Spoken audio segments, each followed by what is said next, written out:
नमस्कार, मैं सुधा सक्सेना।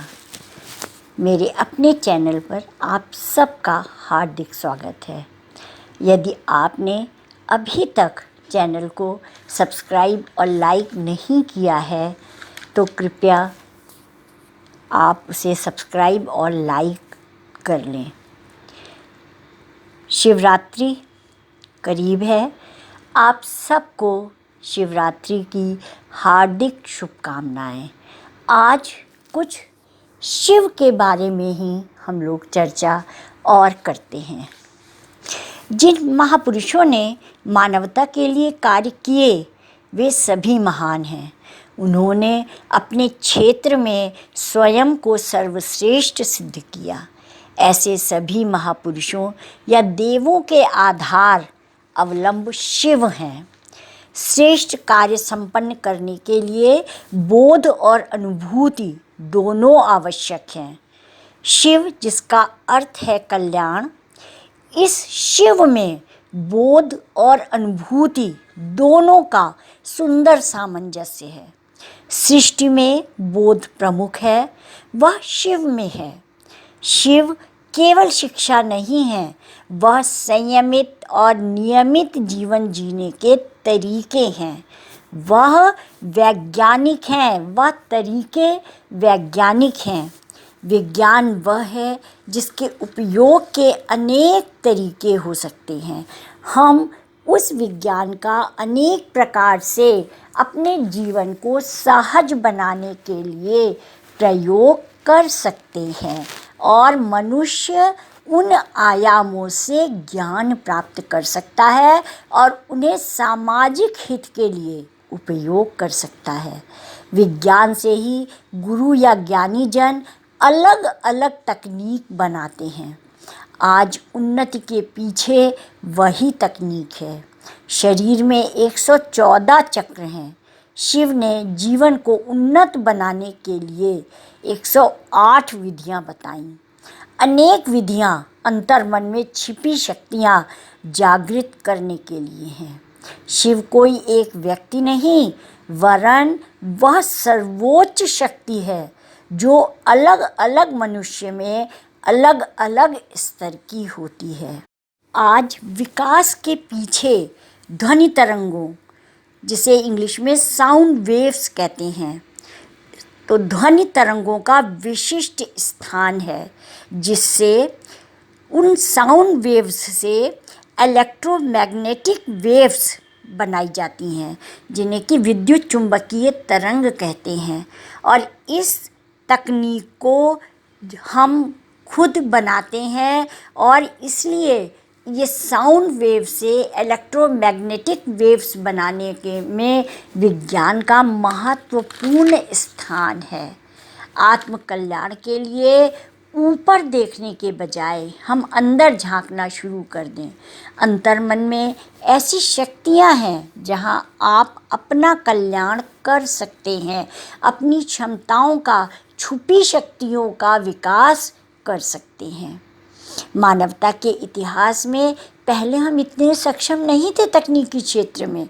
अंतर्मन की शक्तियों को कैसे मोड़ा जाए कि बाहरी सहयोग भी बन जाए, अपने अंतर्मन को कैसे नियंत्रित किया जाए, यह शिव के विज्ञान ने ही सिखाया। इसे हम शैव योग भी कहते हैं।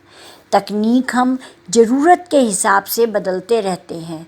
विज्ञान नहीं बदलता, विज्ञान वही है, लेकिन उसके आधार पर उसकी तकनीक, उसका प्रयोग हम विभिन्न प्रकार से करते हैं। जैसे ऊर्जा जब फ्रिज में होती है तो वह ठंडा करती है, ब्लोअर में गर्म करती है, जब वाटर पंप में आती है तो एनर्जी के हिसाब से वो हाइट के अनुसार पानी को फेंकती है या नीचे गिराती है या ऊपर गिराती है ऊर्जा, लेकिन उसका प्रयोग अलग अलग है वह एनर्जी, शक्ति, लेकिन हम उसका विभिन्न प्रकार से प्रयोग अपने जीवन को सहज बनाने के लिए करते हैं। आकार विहीन ऊर्जा को ही हम शिव के रूप में जानते हैं। वह अपने आप को कई रूपों में प्रकट कर सकती है और देखिए, नर्तक के रूप में नटराज है, तो डॉक्टर के रूप में वैद्यीकरण है, शिक्षक के रूप में दक्षिणामूर्ति है, तो भय निवारक के रूप में भैरव है। भारत में कुछ विशेष ज़रूरतों को पूरा करने के लिए और उन अंतर्मन की शक्तियों को बाहर निकालने के लिए ही मूर्ति प्रतिष्ठा का निर्धारण किया गया।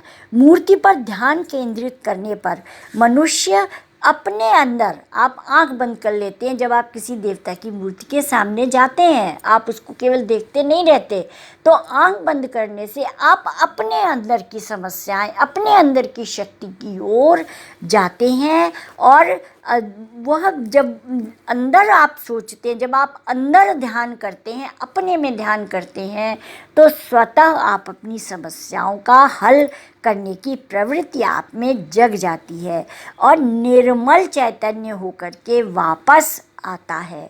आप जिसकी मूर्ति देख रहे हैं या जिसका ध्यान कर रहे हैं, उसके गुणों को भी आप, उसके गुणों की ऊर्जा को आप ग्रहण करने लगते हैं और तब आपके अंतर्मन की शक्ति जागृत हो जाती है। यह इस प्रकार, इसी मंदिर की जो अपने यहाँ स्थापना का चलन है, उससे यही है कि आसपास का वातावरण एक विशिष्ट ऊर्जा से भरा होता है और यह ऊर्जा जितने लोग दर्शन करने पवित्र मन से और अच्छे मन से जाते हैं, वो सारी ऊर्जा भी वहीं एकत्रित होने लगती है और इस प्रकार से वो वातावरण पवित्र और ऊर्जामय हो जाता है। वहाँ पर उस मंदिर के आसपास या जहाँ प्रतिष्ठा होती है मूर्ति की, उसके आसपास सत ऊर्जा होती है और इसीलिए सदैव स्वस्थ भाव के साथ जाने के लिए मंदिर को कहा जाता है कि जब भी मंदिर जाइए, पवित्र भाव, स्वस्थ भाव से, सद्भाव से वहाँ पर जाइए, ताकि वहाँ पर आपको एक नई दिशा प्राप्त हो सके। आज इतना ही, धन्यवाद।